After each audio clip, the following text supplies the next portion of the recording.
bring you news and information you can use on your next real estate transaction.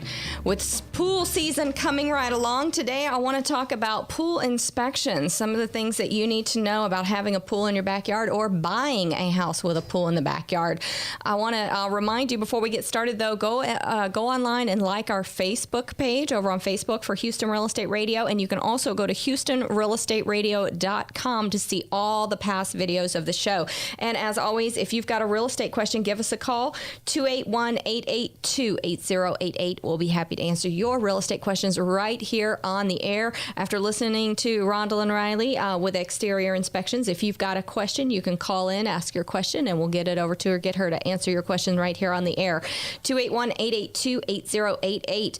All right, Rhondalyn Riley has been with Exterior Inspections for over 17 years. She also teaches over at the real estate school, so she's got lots of experience, lots of information for us today. And I want to talk specifically about swimming pools, because I think that one of the things that everybody thinks about when they have a pool is they want to make sure that nobody drowns in the pool.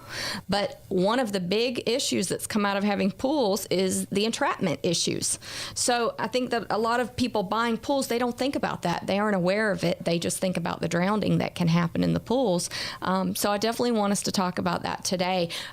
Pools are not covered in the general inspection, right? That is correct. Pools are an optional system according to our standards of practice.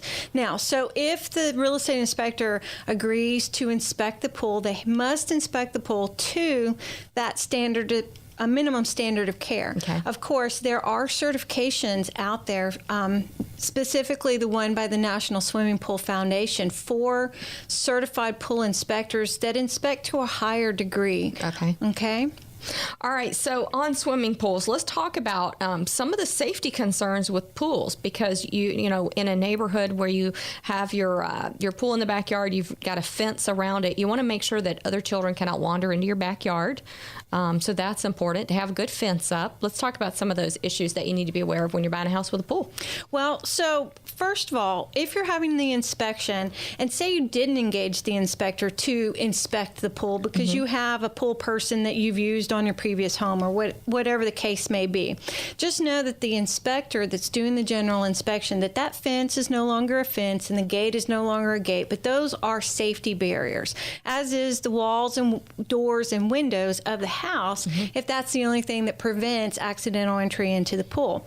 So pools are classified as attractive nuisances. How do you like that term? And that term is from the insurance industry, and it meaning that they attract trouble. So whether it's a child wandering in from the neighbor's house, or it's, you know, the not so good teenager that's decided to break into your backyard and jump off your roof in your pool while you're on vacation, you need to have barriers in place. And barriers are simply a deterrent. If there's somebody determined to get into that pool, they're probably going to. Right. So some of the safety barriers are obviously fences, and there's certain criteria that the fence has to meet. Like the fence needs to be, for example, a minimum of 48 inches tall.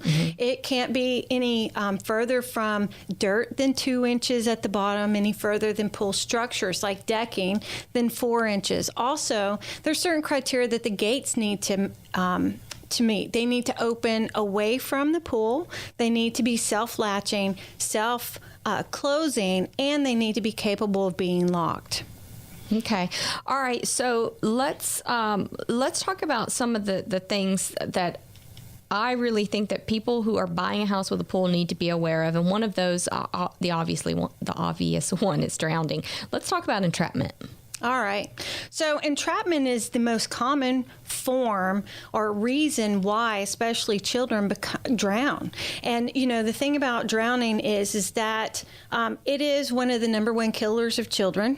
And drownings happen more in private pools than they do in all of the big water parks and lakes and oceans put together. And as you said earlier, we are in Texas, and guess what? We have a lot of pools here. So most of the drownings in private pools occur in Texas. And some people they find the house they want, and even though they didn't want a pool, that house has a pool, and so now they're a pool owner, even though they weren't seeking to be a pool owner. And so there are things they need to know about owning a pool.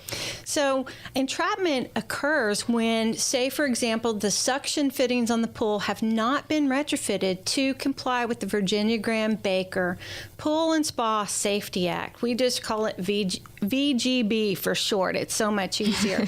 So, most of the entrapment drownings occur in hot tubs. As you can imagine, they're smaller bodies of water. There's a significant suction force pulling water out for the agitation. And parents seem to think that hot tubs or whirlpools are less dangerous for children because they're not as deep. Because they're not as deep in their smaller body of water, not thinking about the entrapment issue.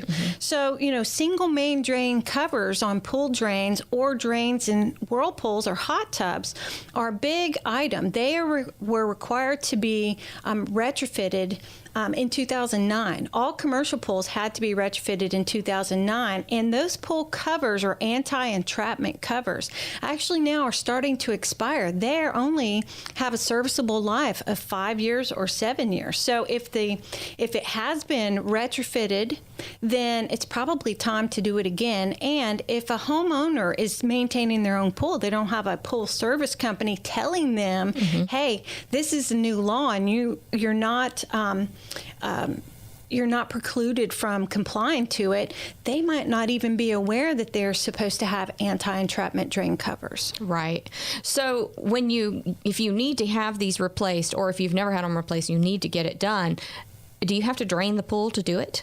No, actually, some of the pool service companies actually just dive to change the pool drain covers. So it's not something that you have to drain the pool to do. And, the anti-entrapment covers, being that they're required, as a agent and a broker, that there's a new line item on the seller's disclosure that require a homeowner to disclose whether or not they have this. Right. Yeah, it's very important that they disclose it one way or the other, whether they have it or they don't. It needs to be on there. So now the pool inspection, tell us what a pool inspection covers. So a pool inspection is going to cover the equipment. So the pumps, the motors, the heaters if they're present, the pool deck, the pool surface itself, the copings, and all the suction and return fittings. Okay. So, if the drain covers are part of the inspection, and the state of Texas says that the water in the pool must be clear enough that you can see the main drain of a pool clearly at the deepest part of the pool. Now, that being said, if there's a missing screw or a cracked drain cover, that's not something that maybe a general inspector is going to be able to see. That would be something that you would really need to dive to look at. Okay. Electrical components as well as safety barriers are also included in that.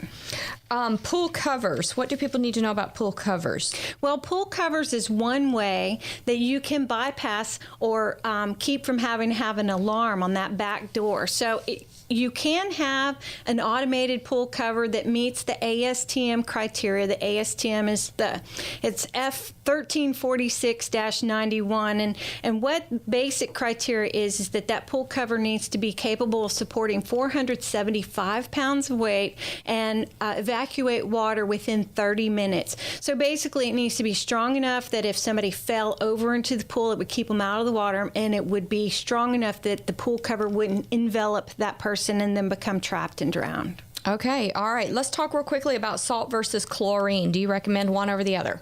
Well, I hear everybody say that saltwater pools just feel so much better, and perhaps they do, but they are not void of chlorine. Saltwater pools generate their own chlorine, and so I think based on how difficult or how hard they are on the equipment, I would have to go with the chlorine pool. All right, very good. So a lot of these people who've upgraded to salt water may find out that it's more corrosive and damaging to their pool equipment. Yeah, they may decide that they want to go back at some point. Yeah, I know the home warranty companies are charging more for saltwater pools than chlorine pools. So, all right, Rhondalyn Riley, she's with Exterior Inspections. If you are thinking about buying a home and you need a home inspector, general home inspector, pool inspector, stucco inspector, whatever you need, Rhondalyn Riley can help you with Exterior Inspections. Tell us how they can reach you. You can reach me by calling my office at area code 281-353-8688. 8686. All right, give it to us one more time. Area code 281-353-8686. All right, thanks so much for joining us. Great information. If you're looking to buy or sell a home, give us a call over at Register Real Estate Advisors. We have agents that'll be happy to help you, and you can find us online at rrea.com. We'll be right back here on Houston Real Estate Radio.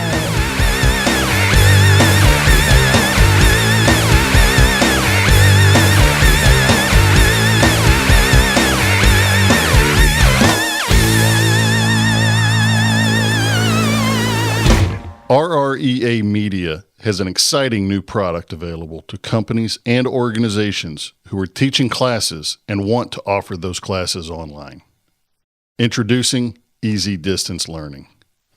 Easy Distance Learning is a video-based distance learning system that allows companies and organizations to leverage their existing classroom content into a broader reach and increased revenues. Did you know that the rate of growth of distance learning is 10 times that of classroom education? And 66% of chief academic officers think distance learning is critical to their long-term strategy. Right now, 33% of higher education students are taking at least one online class. Companies and organizations not offering a distance alternative to in-class instruction risk being left behind. Video-based distance learning has three basic components: classroom capture, post-production, and content distribution. Easy Distance Learning is a comprehensive and modular system that covers all three components that can help your organization with what you are missing in offering a quality and convenient online learning experience. You choose the parts you need help with. Easy Distance Learning offers another revenue stream, a broader reach of your existing content, and a professional presentation with a great learner experience. Contact us today for a free estimate and see how Easy Distance Learning can take your company or organization to the next level.